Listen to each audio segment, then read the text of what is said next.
Assalamualaikum warahmatullahi wabarakatuh. Perkenalkan, nama saya Akamal Hakim dari kelompok 4 mata kuliah Ekonomi Makro Islam. Dalam kesempatan kali ini saya akan membahas mengenai pengertian uang dan sejarah perkembangan uang. Dalam kegiatan ekonomi, uang mempunyai peranan yang sangat penting. Uang digunakan oleh masyarakat untuk membeli barang atau jasa yang dibutuhkan, dapat menyimpan kekayaan, dan untuk membayar hutang. Dalam pengertian umum, pengertian uang dalam ilmu ekonomi dibagi dua. Pertama, pengertian uang dalam ilmu ekonomi tradisional. Dalam ilmu ekonomi tradisional, benda apa saja yang dapat diterima oleh masyarakat atau orang yang memiliki nilai, dan ini disebut adalah uang barang. Yang kedua, pengertian uang dalam ilmu ekonomi modern. Dalam ilmu ekonomi modern, uang merupakan sesuatu yang secara umum diterima sebagai alat tukar pembayaran bagi pembelian barang atau jasa. Adapun pengertian yang menurut para ahli yang seperti dikemukakan oleh pertama, R.S. Sayer. Menurutnya, uang adalah segala sesuatu yang umum diterima sebagai pembayaran utang. Kemudian, ada pengertian menurut A.C. Pigo. Menurut A.C. Pigo, uang adalah segala sesuatu umum yang dipergunakan sebagai alat penukar. Kemudian, ada pula pengertian uang yang dikemukakan oleh D.H. Robertson yang menyatakan bahwa uang adalah sesuatu yang bisa diterima dalam pembayaran untuk mendapatkan barang-barang. Baiklah, selanjutnya saya akan menjelaskan mengenai sejarah perkembangan uang. Sebuah benda tidak akan tercipta dengan sendirinya, begitu juga dengan uang.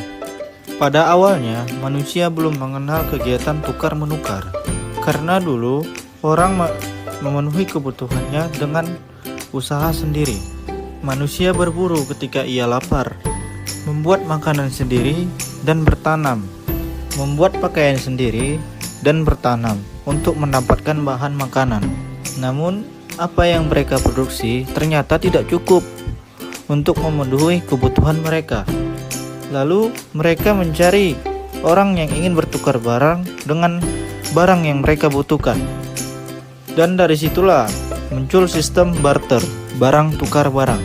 Namun, sistem barter banyak memiliki kekurangan. Salah satunya, orang yang sulit menukarkan barangnya. Maka, digunakanlah benda-benda tertentu sebagai alat tukar. Biasanya, benda-benda yang memiliki nilai tinggi, yang biasanya sangat dibutuhkan oleh masyarakat. Dahulu, bangsa Romawi menggunakan alat tukar adalah garam. Pengaruh bangsa Romawi dalam menggunakan garam sebagai alat tukar sampai sekarang.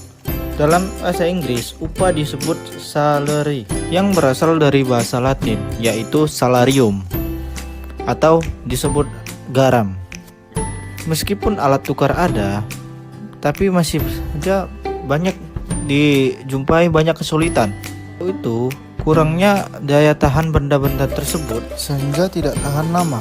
Lalu digunakanlah logam yang sebagai nilai tinggi yang tahan lama. Logam yang digunakan adalah emas dan perak. Sejalannya dengan perkembangan kegiatan ekonomi, penggunaan logam sebagai alat tukar banyak dijumpai kesulitan, yaitu penggunaan uang logam banyak sekali kesulitan saat bertransaksi besar. Lalu diciptakanlah uang kertas, yaitu kertas-kertas yang digunakan yang memiliki bukti kepunyaan emas atau perak. Selanjutnya, masyarakat tidak menggunakan logam secara langsung sebagai tukar, melainkan kertas sebagai alat tukar. Nah, kertas tersebut adalah cikal bakal uang modern yang kita gunakan seperti saat ini, masa modern. Baiklah, itu saja yang dapat saya sampaikan mengenai pengertian uang dan sejarah uang. Baiklah, saya dilanjutkan kepada kawan-kawan saya. Terima kasih. Assalamualaikum warahmatullahi wabarakatuh. Saya Sylvia Handayani Siregar. Di sini saya akan menjelaskan tentang fungsi uang. Para ahli ekonomi membagi fungsi uang menjadi 4 hal, 2 fungsi asli dan 2 fungsi turunan. Fungsi asli yaitu yang pertama, sebagai alat tukar. Sebagai alat tukar, uang akan membuat kegiatan ekonomi semakin mudah dan efisien karena para pelaku ekonomi dapat melakukan transaksi kapan, di mana, dan dengan siapa saja. Dengan demikian, uang dapat membagi transaksi menjadi 2 jenis. Yang pertama, transaksi penjualan barang atau jasa untuk mendapatkan uang. Yang kedua, transaksi pembelian barang atau jasa dengan uang tersebut. Agar terwujudnya fungsi uang sebagai alat tukar, para ahli ekonomi masyarakat adanya keikhlasan dan keridhaan dari kedua belah pihak terhadap kelayakan uang tersebut.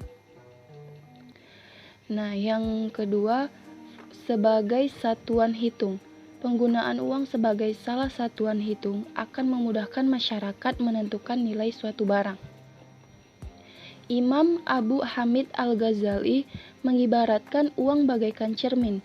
Cermin dapat memantulkan berbagai macam warna, sedangkan cermin sendiri tidak berwarna.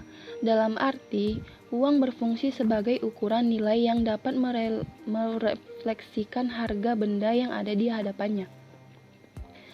Sedangkan fungsi turunan yang pertama sebagai penyimpan nilai. Yang dimaksud dengan uang sebagai penyimpan nilai, misalnya, seseorang yang memiliki uang tidak wajib baginya untuk membelanjakan semua uang yang ia miliki pada saat itu juga.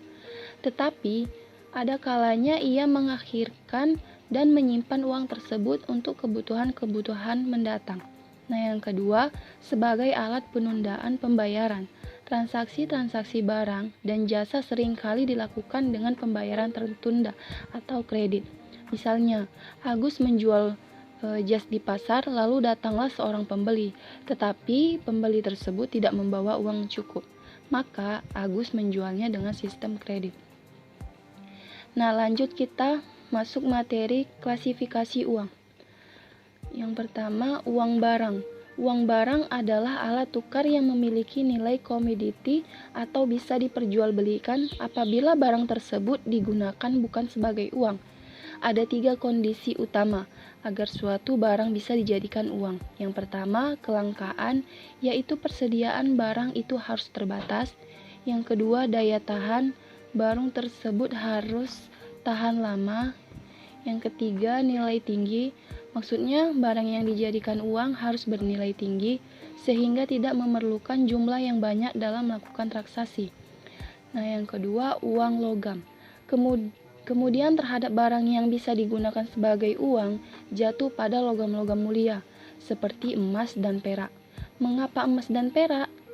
Karena kedua logam tersebut memiliki nilai tinggi, langka, dan dapat diterima secara umum sebagai alat tukar.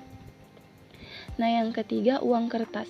Pada tahun 1914, uang kertas di seluruh dunia bersifat wajib dan tidak terkait dengan penopang barang tambangan tertentu.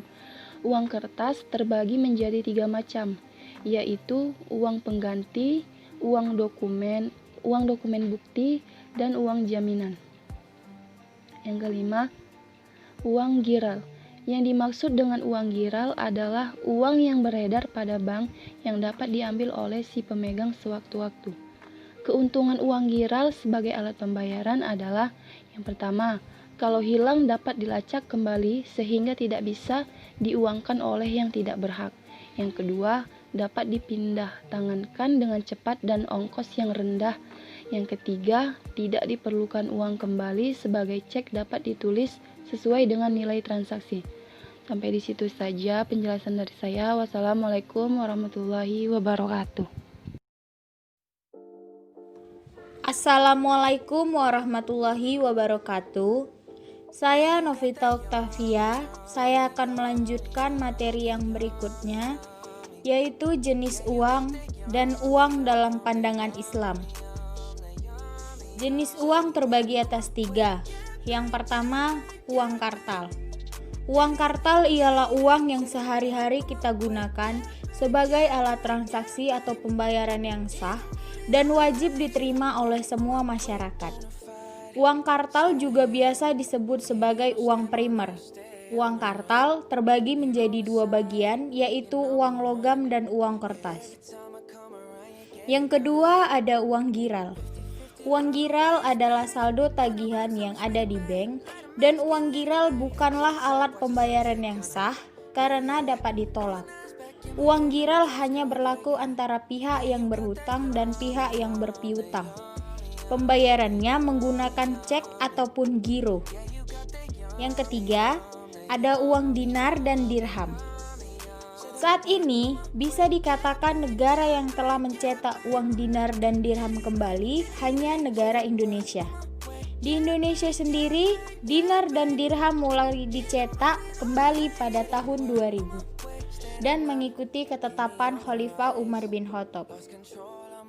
Selanjutnya, uang dalam pandangan Islam. Dalam sejarah Islam, uang merupakan sesuatu yang diadopsi dari peradaban Romawi dan Persia. Ini memungkinkan karena penggunaannya dan konsep uang tidak bertentangan dengan ajaran Islam. Dinar, mata uang emas yang diambil dari Romawi, dan dirham adalah mata uang perak warisan dari Persia. Perihal dalam Al-Quran dan hadis, dua logam mulia ini, emas dan perak, telah disebutkan baik dalam fungsinya sebagai mata uang atau sebagai harta dan lambang kekayaan yang disimpan. Assalamualaikum warahmatullahi wabarakatuh. Saya Roy Astra dari kelompok 4 akan menjelaskan tentang pandangan para ekonomi muslim tentang uang. Dalam ekonomi Islam, uang memiliki fungsi utama, yaitu sebagai alat tukar atau medium of exchange dan alat satuan hitung atau unit of account. Meskipun pada prakteknya tetap diperbolehkan untuk menggunakan uang sebagai penyimpan nilai dan standar pembayaran yang ditangguhkan, selama tetap menganggap uang hanya sebatas alat tukar, bukan komoditas yang diperdagangkan. Ekonomi Islam berbeda dengan ekonomi konvensional dalam memandang istilah uang dan kapital. Dalam pandangan ekonomi konvensional, istilah uang dan kapital seringkali digunakan secara sama atau interchangeable. Sebab dalam ekonomi konvensional, uang identik dengan kapital. Sedangkan ekonomi Islam membedakan secara tegas antara uang dan kapital. Konsekuensi dari pembedaan ini secara lebih jauh kemudian bisa dapat dibedakan uang sebagai barang publik atau public goods dan kapital sebagai barang privat, private goods.